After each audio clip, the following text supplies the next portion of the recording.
Welcome back to Taxation is Theft, the show that talks about all the ways the government is ripping you off and screwing you over. Broadcasting live on Facebook and YouTube from an underground bunker deep within the jungles of Mexico, I'm Dan, Taxation is Theft Berman, former candidate for President of the United States, which is really awkward tonight when you hear who my guest is. I'm currently in the race for governor of Texas. And I'm legally required to tell you not to listen to this show on Facebook or YouTube because it's absolutely 100% fake news. My guest tonight, Spike Cohen, is the vice presidential candidate of the Libertarian Party. He's going to give us some awesome updates from the campaign trail, literally, and how he's going to beat Trump, literally. He's running on the Libertarian ticket with Joe Jorgensen. If you or someone you love suffers from not being able to vote for Trump or Biden because of moral or whatever issues, headaches, ask your doctor about Jorgensen. Before I get started, of course, I want to take a quick minute to ask for your support with this podcast. Head on over to taxationistheft.cards or taxationistheft.info. We actually just moved the site today. And support us by buying something from us. We're not asking for donations because there's no such thing as a free lunch. We have a bunch of really awesome Taxation is Theft gear, including hats like the one I've got on, which you can't see if you're listening to the podcast, flags, t-shirts, everything, all kinds of really cool stuff. And this all helps fund our counter-propaganda campaigns and education so that everybody knows how to not pay taxes around the world, and in the United States specifically. But anyways, without further ado, here's Spike. Welcome. Hey, Dan. Thanks for that amazing intro. Folks, if you suffer from a yearning for liberty that lasts more than 4 hours, be sure to go to joe20.com and find out how we can help. Awesome. So you were just telling me, of course, we had this show scheduled for a few hours ago. Yep. And I thought it was because you were Jewish. You were on the Jewish time. Like, oh yeah, I'll be there at 7:30. It'll be great. It'll be fine. Oh, there was traffic. You wouldn't believe what happened. You wouldn't believe it was terrible. It was the shanda. No, the reason that I'm running late is because we go ahead. Well, no, tell the story. We're running late. Expected even higher than expected turnout at my last event in Worcester, Mass. At Electric Haze. Amazing. It was supposed to originally just be kind of a somewhat intimate fundraising event, turned into a full-on rally. So many people showed up, and I'm a big fan of, if people show up, and especially after talking to folks some of whom have driven hours just to see me and spend a few minutes with me and hear me give a speech and do some Q&A. I just really have a difficult time, telling them, oh, well, sorry, I didn't get a chance to talk with you. So I try to make a point of talking with everyone that comes out, even if it's just for a few seconds, and thanking them for coming out and taking a quick selfie with them. So I really just try to make sure that our supporters know that they are appreciated. And so that's why I'm running late, because I am a man of the people. And I love the people, and the people were there. And you are only one person. And so as much as I love you, you had to take a seat to a plurality of people. No, I love you very much. And I'm honored to be on the show, and I'm grateful that you were able to move your schedule around a little bit for me so that I could spend some more time with our supporters out here. And I thank you to everyone who's tuned in to watch this very special Blossom. Oh, Blossom. Are they still on the air? Blossom is going to be on the air shortly. She'll be coming on shortly, yes. Oh, awesome.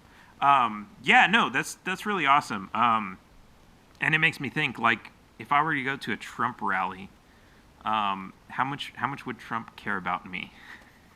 To like, he wouldn't even know you were there. Yeah. Stick around and shake hands. So let's man, so much to talk about.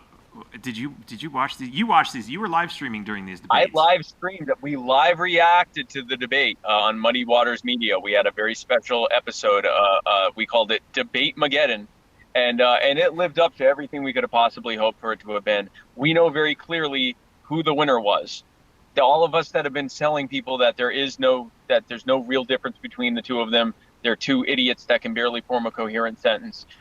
They don't have any actual plan to fix the problems that they've created. All they're going to say is how much the other one sucks. Now, they did tell a lot of truths in there.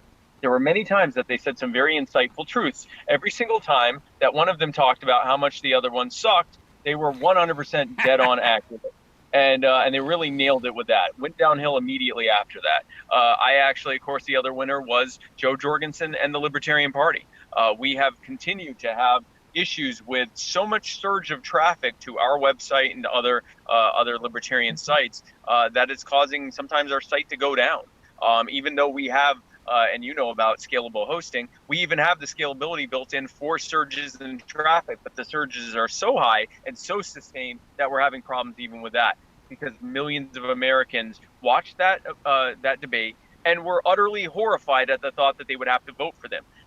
And so now they're just online looking for who could I possibly vote for besides those two clowns that just went up there and said absolutely nothing of any coming to Joe. And so it has been a fantastic for the debate. As someone who was sober for 14 years, I did do a drinking game last night. I took a shot every single time either of the candidates recognized and acknowledged that it was their parties and policies that were put in place that have created the problems that we're facing, and that the only way we're going to get out of it is to undo the harmful policies that they put forward and give the power and the money and the freedom back to the people. That did not happen, and so my sobriety, my 14-year sober champion streak has continued. Wow. That's, yeah, I would have picked, I mean, I usually play drinking games to drink, so I totally wouldn't have picked that topic. I would have picked, like, you know, every time Biden couldn't complete a sentence or something. Every time he couldn't complete a sentence? Yeah. You would die. I mean, that's the whole reason to play a drinking game. I mean, if you wanted to stay sober, you would just not play drinking games. I was scared, but I'm not worried about sober. Well, I mean, I'm trying to stay sober, but I was more worried about, like, actual death. Like, I was scared that we would hear about mass deaths of libertarians who were engaging in these drinking games and drinking, you know, 50 and 60 shots and dropping dead as a result. Thankfully, it sounds like we didn't have any of that. But yeah, don't kill yourself on this thing. Like, I mean, I know the debate was bad, but we're going to get through this. And the good news from it is that a record number of Americans are looking into the Libertarian Party, precisely because they both suck so much. Like, we really need to thank for a moment. Let's just take a moment to pour a little out for our competitors who took it upon themselves to tell the entire American people just how much of a bunch of schmucks they are. This was a schmuck contest, and they both won in an amazing draw. Do you think that this is the most important election ever? Yes, it is the most important election ever, and this is far too important an election to vote for the people who created the problems and the policies that we're facing now. But wasn't the last election the most important election ever? Yes, and the next election after that will be the most important election. Every single election that I am even remotely interested in is the most important election of our times. That sounds like fear-mongering to me, man. No, listen, here's what I'm going to say. As long as we continue to put Republicrats in power, things will continue to get worse. And every election will indeed be the biggest election and most important election and the biggest crisis of our times. And when they say things like, you can't vote for a third party, look at the mess we're in. We're facing unprecedented crises. That's no different than when an abusive spouse says to their partner, you can't leave me. Look at the mess we're in. Everything's falling apart. Yeah, everything's falling apart because you're an abusive jerk and I want to leave you now. And eventually things will get better when I'm not being gaslighted and abused and harmed in my own home. That's exactly the case with the Republicrats. Until we take the power back, things will get worse. And this election will be the most important election of our lives. It is what it is. It is far too important to keep voting for the people that are putting us in a system of perpetual crisis. Absolutely. But do you think that the mentality of being the most important election is what keeps people from straying to a third party? Yes, I think Because that I think that putting people in a constant state of fear and anxiety and creating this sense of urgency that we have to vote for the lesser evil. Which one's the lesser evil? Who knows? Well, you got to find out. This is the mess that they put us in. Because in regular conditions, we'd all be looking around and going, "These people suck. They're working together. They're making the problems that we're facing. Why in the hell are we even talking about voting for them?" But if everyone's, facing this nightmare dystopian scenario and we're being told you can't vote for third party, Donald Trump's going to get in office. And if he doesn't get in office, then Joe Biden's going to get in office, and it's going to be a huge mess. Then everyone's running around and trying to figure out who the so-called lesser evil is, and they run to crony corporate media who dutifully tells them on both the right and left side that in fact both of them are the lesser evil, and so you have to vote for one of them.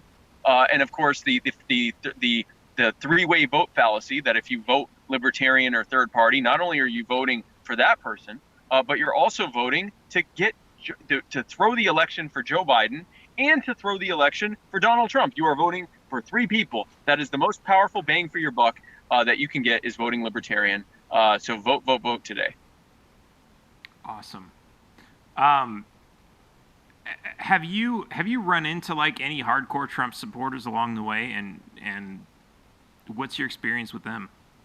I ran into one that I would call a hardcore Trump supporter who told me the conversation ended when he said that the CDC was a private organization that needed to be outlawed. And if that sounds weird to you, none of the rest of the conversation made any sense either. I'm pretty sure that he was intoxicated. This was at a flea market in Pennsylvania, and he came in and said, I'm voting for Donald Trump because he's ended the deficit and he's ended the wars and he's lowered my taxes, and we are in a record economic. We ended the deficit? Yep, ended the deficit, ended the wars, and that's also amazing. that you protect. Like, it basically said, I'm voting for Donald Trump because I am under the. I believe that a lot of things have happened that have in fact not happened. And so when I and a few other exasperated people around me made it a point of actually pulling up charts online showing that like everything he was saying was wrong, he then started telling us we were fake news. And then he said at some point, I forget how the CDC got involved. He said every organization in government is saying that this is not Donald Trump's fault. And I said, well, I'm not sure where you would get that. He said the only people saying that this is Donald Trump's fault is the CDC, which I don't believe they've actually ever said that. I said, but the CDC is part of the Trump administration. He said, no, they are not. They are a private contractor group. So there was just a lot of, like I said, that was my biggest experience. I have not gotten a lot of very hardcore supporters of either side. I've gotten a lot of people who have told me that they're voting for one side or the other because of the whole lesser evil fallacy. But I'm not getting a lot of people saying, Joe Biden's going to fix all this or Donald Trump's going to fix it. I just hear we have to stop Trump or we have to stop Biden. And I say, I agree with you. We do have to stop Trump and we do have to stop Biden. The Libertarian Party has a very devious plan, and I need you not to tell anyone about it. It's a secret plan that we have to take votes from Donald Trump and Joe Biden and make them both lose, thereby throwing the election for Joe Jorgensen and the Libertarian Party. Sounds like But no, stealing. it's stealing. We're stealing the election for Joe Jorgensen by not voting for the people that created the mess that we're in. Are you going to have to hang any Chads for this? We're hanging every Chad. Oh wow. The white supremacists are not going to like that. You said that. So this is really interesting though, because there was a CNN poll that said this was right after the debates. It says something like 30% want Trump, 12% want Biden, and like 40-something% want neither. What's like?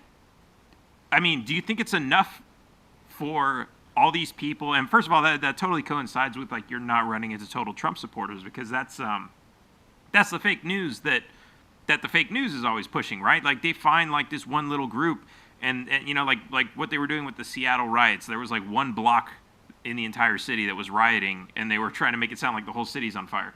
Right. And probably every other riot too. But so you've got Myra says there's pregnant Chads.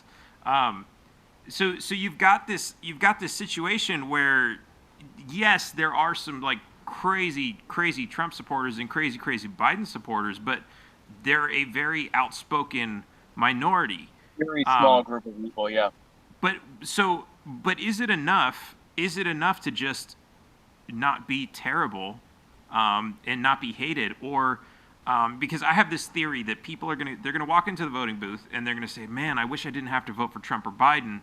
But then they're gonna look at the ballot and they're gonna be like, "Oh, look, Jorgensen. There is another option, but I don't know. This is the most important election ever, and I've never heard of her. Should I risk it? What if she's worse than both of them? Because I've never heard of her. I don't even know what she looks like. I don't know if it's a man or a woman. What if she's like this terrible person? Yeah, exactly. Yeah. Is that enough, or is that like do we need to just do like a media blitz of like whatever? Just get her face like out as many places just so that people can say like, oh look, she doesn't look like Hitler, literally. Right. She's not literally Hitler. No, listen. Here's the thing. I think it's both. I think there are some people that is enough. They're going to be like, you know what? I'm going to take a calculated risk that she's not literally Hitler and vote for her instead of Trump and Biden. I think that will happen. But I do think there are some people that are going to say, I need to find out more, which is why I'm a fan of the mail-in ballots, because that gives them a chance to actually look into her. Right? So instead of them being stuck in a ballot, having spent however many minutes or hours to wait to get to the ballot, and now they know there's a big line behind them, so they're just trying to get out of there. They're just trying to get back in the line. Yeah, they're trying to get back to the back of the line, and so they look and they go, oh, Trump, Biden, Jorgensen. I don't know what a Jorgensen is. This guy, I think he was Donald Trump's running mate for a little bit in Michigan, but I don't know about him. I'm just gonna, I don't know. I think we get a lot more voters who, when they're at home, they look into, they already know who Trump and Biden are, and they see Joe Jorgensen, because they're in many states, we're the only other option besides Trump and Biden, and write-ins aren't allowed.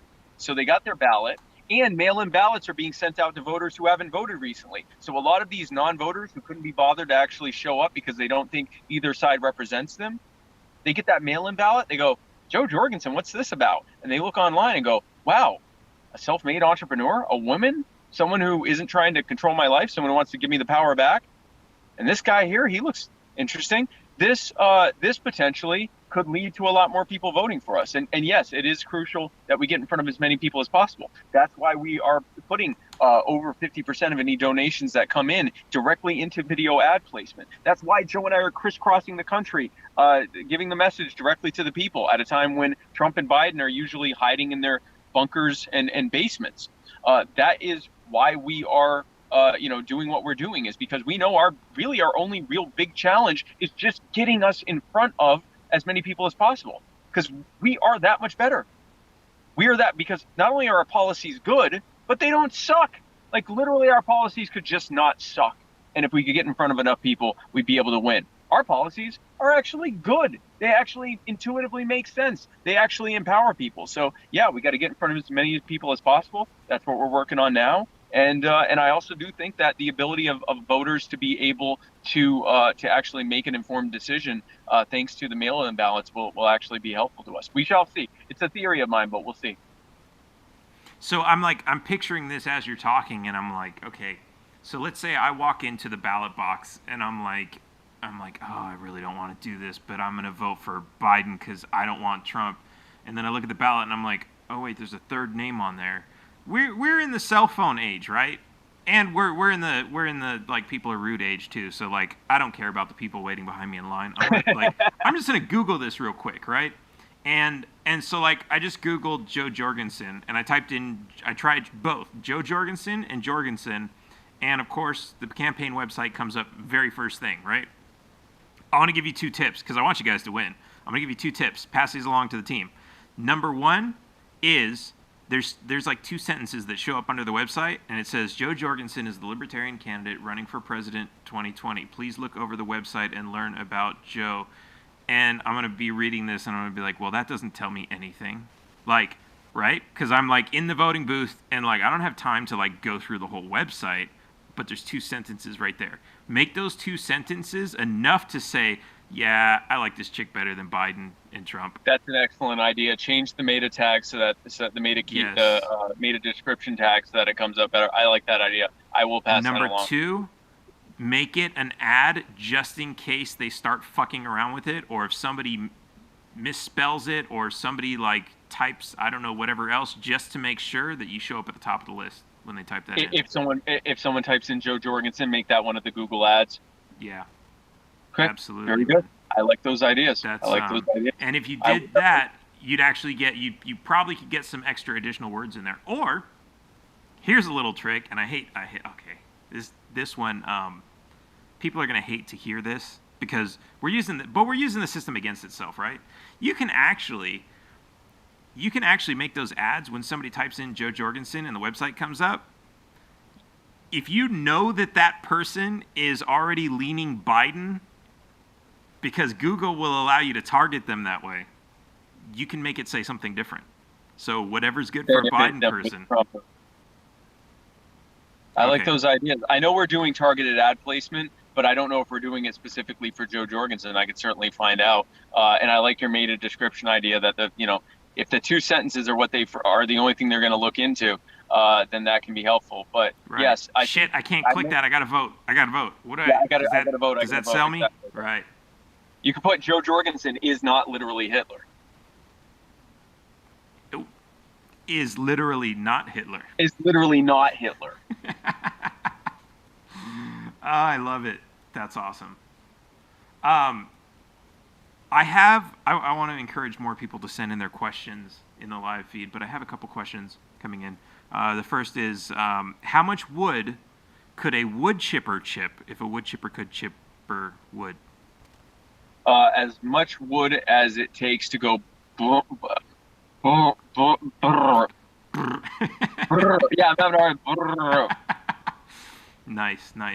I also have someone asking, because we are now officially, literally, in October, what are you going for as Halloween? You know what? For personal religious reasons, I've never actually celebrated Halloween. Never really done it. Just being honest, yeah. You don't have to celebrate, but you can go to the parties and. What's that? You don't have to celebrate it, but you can still go to the parties and just say. Yeah, hey. I just never really did it. Also, we also did Sukkot, right? Like we did the Sukkot stuff. So I tended to dress as biblical characters, and I liked being Moses because I got to have a stick that looked like a snake. Nice. That'll pass. For those who don't know, Sukkot is Jewish Halloween. Yeah, it's really interesting. Like I've learned so many different aspects of these holidays and like why, like from different religions and throughout the different parts of the world, they all coincide. And like some people associate like spring cleaning with what's it called with Purim. That's another Halloween. Oh. Because and check this out. I learned this one from the Kabbalists. During Purim, you're supposed to get. They make the analogy of, and maybe this is a great analogy for what America needs. They make the analogy of you have a gold ring on your finger and you wear it, and throughout the years you knock it on things and it gets dented, it gets dirty, and at some point you take it off, you take it to a foundry, you melt it down into a brand new ring, and now it's like perfect and shiny and perfectly round and everything else, right? Right. And so, according to the Kabbalists, what you're supposed to do on Purim is get so annihilated drunk, and I'm not recommending this for anyone, that you completely lose who you are, and the next day you get to build yourself up from scratch. And this is associated with the spring cleaning, like, okay, let's it's time for the new blooms, the new blossoms to come out and everything. It's time for us to regrow. And interestingly enough, they tie that into like all these other things. But it's really interesting that a lot of these, like a lot of holidays and things tend to always overlap, even from different religions, with some similar type of theme. Like Halloween is like what's it called? when you like cut the crops. I don't know. Oh, like the harvest Yeah, festival? the harvest. Yeah. And Yeah. so is Sukkot. Sukkot is a harvest festival, yes. Exactly. So it makes sense like that they're around the same time because they're sort of a religious explanation for the turning During of the autumn, seasons. yeah. Exactly. So I just thought that was Interesting. I'm also interested in the Jewish binge drinking analogy that references people as jewelry. Yes. Completely unexpected. And I'm really interested in like maybe we just need the whole system to topple down. I mean, how many times has the government shut down? And like we were told it was going to be terrible, but then like no, things just kind of went back to normal. It wasn't. It turns out government shuts down twice every week on weekends, and it shuts down during holidays, and it shuts down a lot, and the purge doesn't happen during that time. Right. That's a really great point. People aren't out like, oh, it's Christmas. The cops aren't working. Rip each other to shreds. Like that's not how it works. Right. Man, that's interesting. All right, so between you and I don't even know who's the vice president now. I don't even know who it is.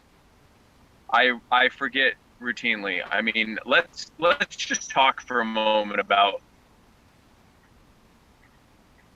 Pence. Mike Pence. Let's talk for a moment about the level of relevance. Let's just talk for a moment that Mike Pence has demonstrated. On a scale of like 1 to 10, 1 being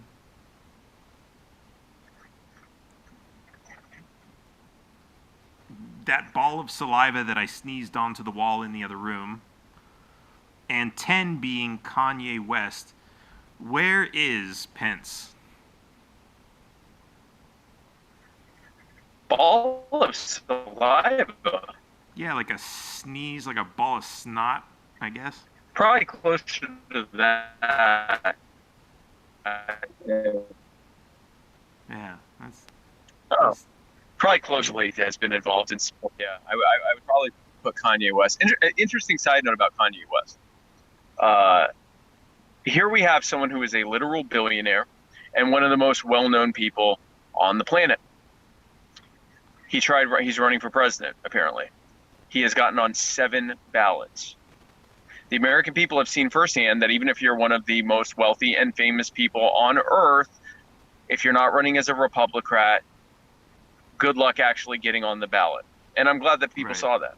I'm glad that people saw that. The reason why the Libertarian Party is the only party that is able to get routinely on the ballot in all 50 states plus DC, and this year in Guam, in your face, anyone that was previous that didn't get it, Guam. Guam, I think it's important that we're on Guam. We don't get any electoral college points, but Gary and Bill didn't get Guam. So it's a big deal to me. But so the reason that we were able to do that isn't just some fluke of luck. It's not because we're the only party besides the Republicans who are running. It's because we're the only one with the wherewithal to do it. During a pandemic, even, we were able to do this because of the nightmare system they've created.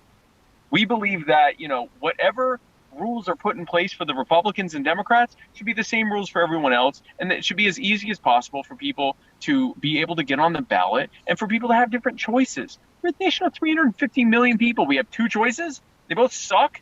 Of course they both suck. You're only being given 2 choices. So, and really they're just one choice, the Republicans, which are like the aristocrats, except you're the only one who gets screwed. Do you think that people really got that point about Kanye? Or do you think they're just kind of like over it now? Like, oh, I guess he's not really running because he's not on my ballot, so I guess he's not actually running. I saw a lot of people on Twitter especially that were saying, why is Kanye not able to get on the ballot? And I saw libertarians and Green Party people explaining to them why he couldn't get on the ballot and the struggle and the fight that we have to go through. So, was it this mass awakening? Probably not. But were there a lot of people that were genuinely curious as to why a billionaire that everyone knew couldn't get on the ballot? Yeah, there were actually quite a few. And without fail, here was a supporter of a third party showing up to tell them exactly why that was. and them saying, holy crap, I had no idea that, that there was this stranglehold that the Republicans and Democrats have. Well, surprise, surprise. It's a monopoly. It's almost like if the government weren't there telling us that we only have certain options, we might have more options. I wonder how that works for healthcare. Oh, man. I never thought of it that way. Sounds to me like we need more healthcare options and less government involvement. Yeah, I wonder. Now that you put it that way, what that would do. But I do think we are living in very interesting times. I was walking to my apartment last night, and I saw a couple of supermodels in my swimming pool in bikinis talking about, no, not Versace and Louis Vuitton, but Bitcoin and cryptocurrencies. Oh, wow. That was interesting. Wow, that is interesting. Yeah, and not to like stereotype or anything, but that's not something you see every day. That just everyday people in general are talking about Bitcoin. I think is incredible. I think it's good, and I think I think that crypto and blockchain are the future.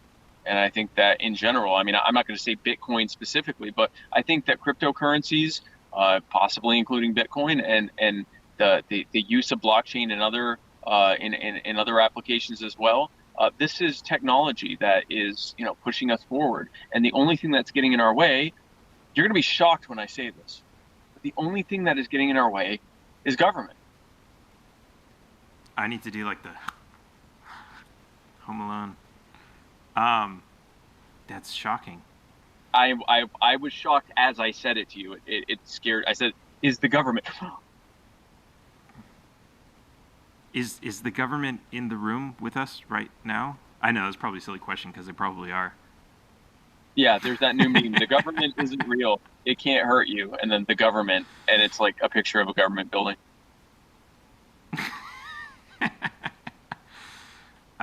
Yeah. Well, that's an interesting point because technically there is no government, just a bunch of people with fancy suits and fancy titles. There is the illusion of power that is disproven every single time the people collectively stomp their feet and go, no, we're not doing that. That's not going to happen. And then suddenly that government power, sometimes it gets violent, but often it goes, oh, okay, we're not doing that anymore. Okay, we're doing this new thing now. So there is a level of if not proper consent, at least coalescence that is required, capitulation that is required for a government to do the things that it does. A big part of what we're doing in the Libertarian Party is letting people know we don't have to live this way. We can be freer. We can be healthier and happier and safer and live fairer and more equitable lives and be able to provide for ourselves and our loved ones and those around us who need help in our communities by getting powerful people from no longer imposing themselves on us and robbing us and threatening us. We don't have to live this way. That's the most powerful thing we're doing in this party. And yes, we're contesting elections. We're trying to win elections. We're trying to get policy done. We're trying to win elections up and down the ballot in all 50 states, plus DC and Guam in your face. But also, we're just letting people know it doesn't have to be this way. We can be free. We just have to shrug off the shackles that have been put on us. How much of this do you think, like all this weird stuff that we're going through right now, the virus, the lockdowns, the riots, how much of this do you think is going to just go away after the elections? Like, how much of this do you think is fabricated? Or maybe not fabricated, but at least provoked? Provoked, I don't know as much. I don't think fabricated. Provoked, I don't know as much. Like you mentioned, the riot that was happening on like 1 or 2 blocks of Seattle, and they made it sound like the whole city was on fire. Are they doing that? Are they hyper focusing on things to get us scared? Yeah, they do that every time.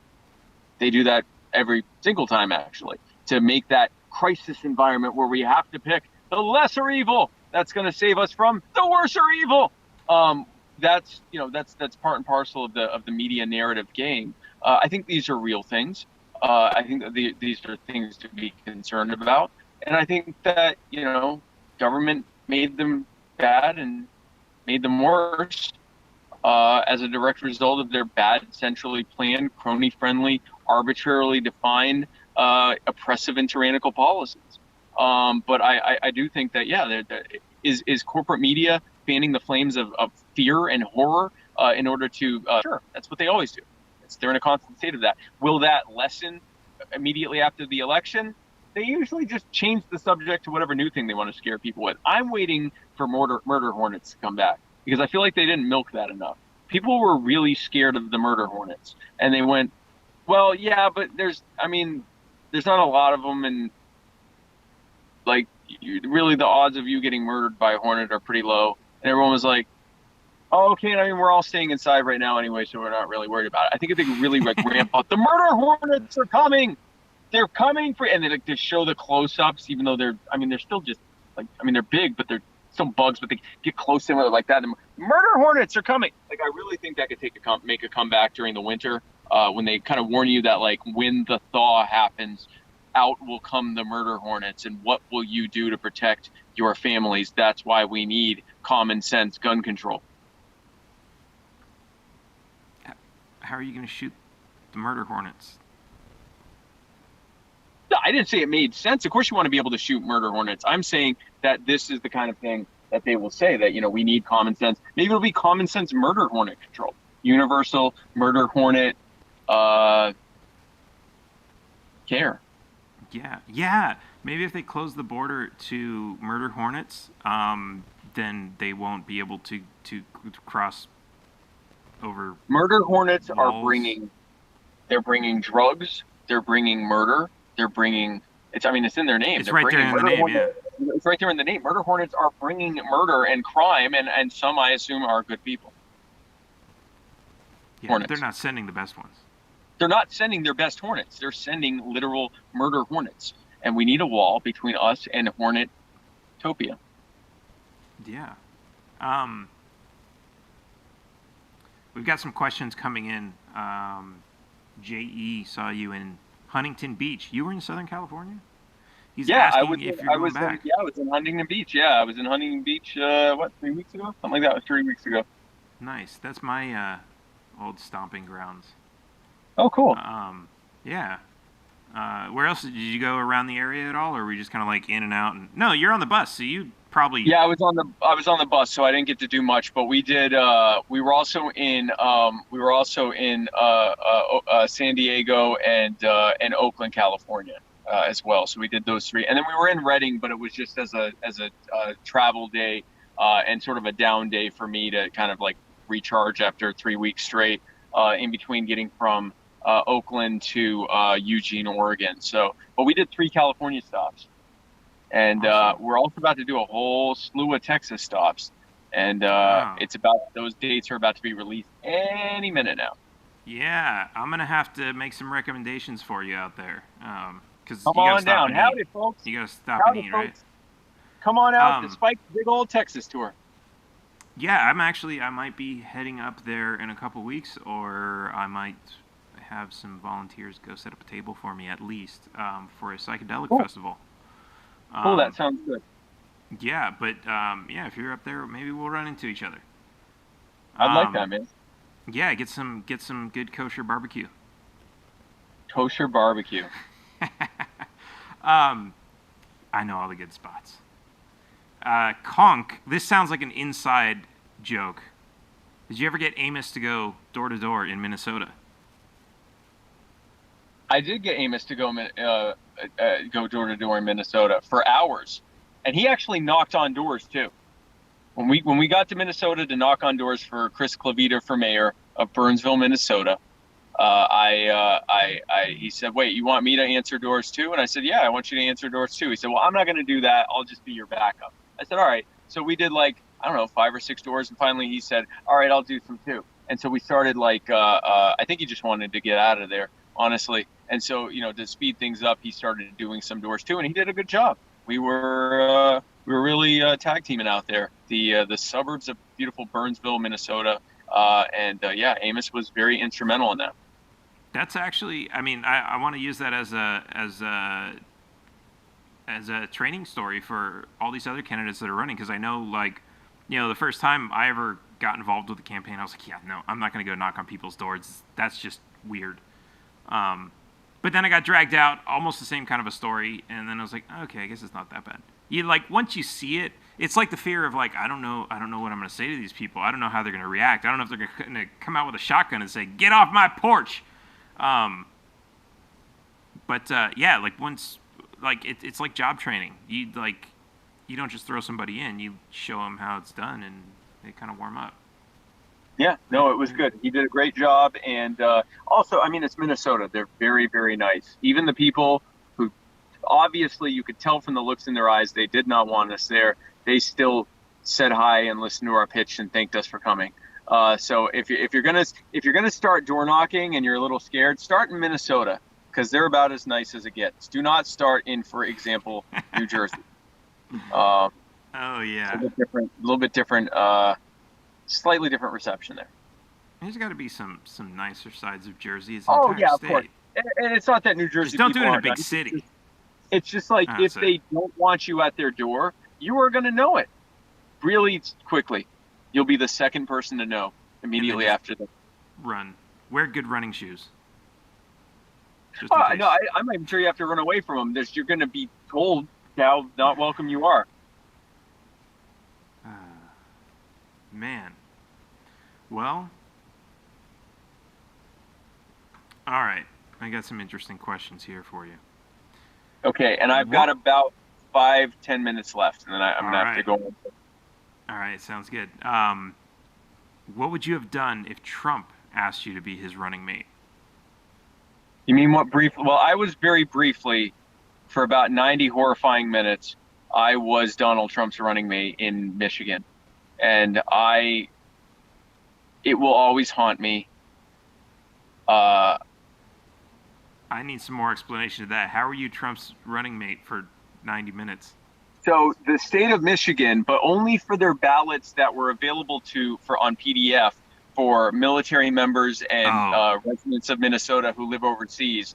I was his running mate, and he actually angrily tweeted about it, that I was his running mate. And why was this happening? And I retweeted and said, hey, look, pal, I don't like this either. Interesting side note. Michigan has 87 counties. You want to know how I know that? Because every single county in Michigan sent me a ballot proof in the mail. Michigan law requires that all counties send the ballot proofs to all the candidates that are on that ballot. The only group in Michigan that did not send me a ballot proof was the Secretary of State's office that has the PDF for military service members and people voting from overseas. They were the only one that didn't, and they're the ones who got it wrong. Everyone else got it right. I looked at actually far more than 87 ballots because I've gotten them from other states as well. I looked at every single one. They all looked good except for that one. Well, that one wasn't sent to me. If that one had been sent to me, I would have called them and said, hey, interesting situation here. I'm not Donald Trump's running mate. I am scarred both internally and externally because I scratched my face really bad when I found out. It was pretty rough. My wife, who is my rock, got me through that rough time. Lasted about an hour and a half, and then they corrected it. Were there any libertarians who were upset with you saying, I knew it?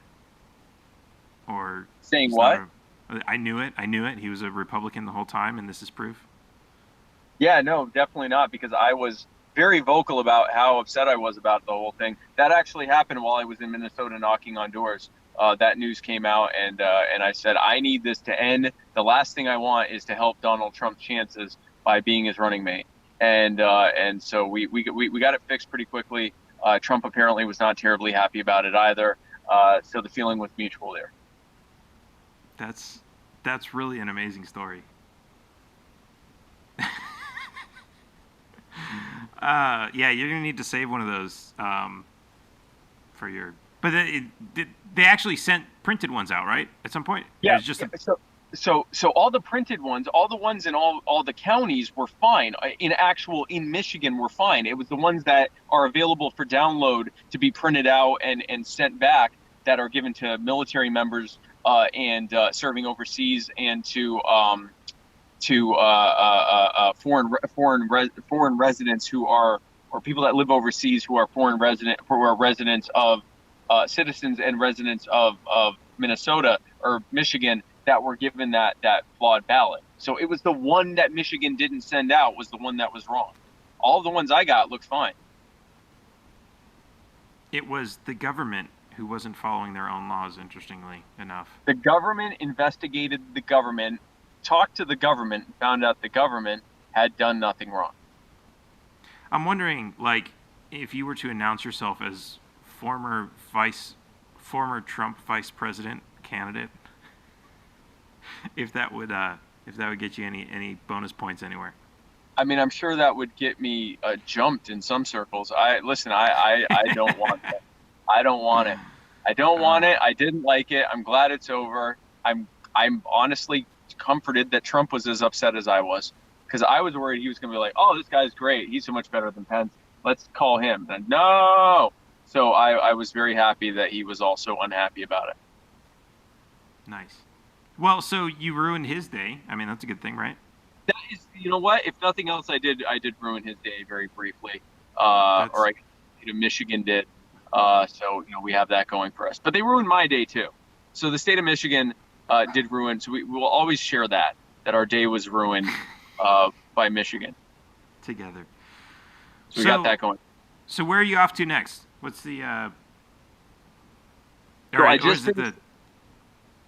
So I just finished in Worcester, Mass, and Massachusetts, and tomorrow I am flying to beautiful Raleigh, North Carolina, where I will be doing an event there the following day. Then, so that's Friday, Saturday. Then Sunday I will be in beautiful Binghamton, New York, and then on Monday I will be in Buffalo, New York. Then Tuesday I will be in Providence, Rhode Island, and then Wednesday I will be back on the bus for an 8-day tour that starts in Delaware, works its way through Virginia, North Carolina, Alabama, Georgia, Florida, ultimately ending in Miami. Then I will be off to beautiful New Orleans. And then after that will be the start of Spike's big old Texas tour, y'all. And so there are many dates that are forthcoming. If you want to know where I am, hopefully I'll be somewhere near where y'all are. Be sure to go to my social media and click on the events tab, and there's a ton of events there on my Facebook page. More stuff coming up and more updates. Anything there that you like, any of the save the dates or the events that you like, be sure to click going or interested, and you'll get updated information as it comes out. I'd love to see y'all out there. And Dan, thanks so much for having me on. I really appreciate it, man. Absolutely. Real quick before you go, if anybody wants to get involved and donate or volunteer, where can they go? Joe20.com. And be patient, because right now millions of Americans are going on Joe20.com to find out about us. But if you try to get on, there sometimes is a lag, but you'll be able to get on Joe20.com. You're able to fill out our volunteer form, and if you're able to make a contribution, we would greatly appreciate anything that you're able to give. And we hope to have your support in November, because unlike the Republicrats, we don't think we're owed your support. We think we have to earn it. And I hope that we've earned your support. And if we have, then I hope to have your vote this November. Dan, thanks again for having me on, man. I appreciate your time. Amazing. Awesome. And thank you again for staying up so late to join me. And everybody listening, head on over to Joe20.com. I just pulled it up. It loaded just fine. Good. Go volunteer, donate, check out the events, do all that cool stuff. And of course, if you're listening to this on a podcast, make sure you subscribe, share it with your friends. If you're watching it on YouTube or Facebook, make sure you do the same. Share, comment, like, tweet, do all that fun stuff that all you kids do. And I'll see you next time. Taxation is theft. Taxation is theft. Best ending ever.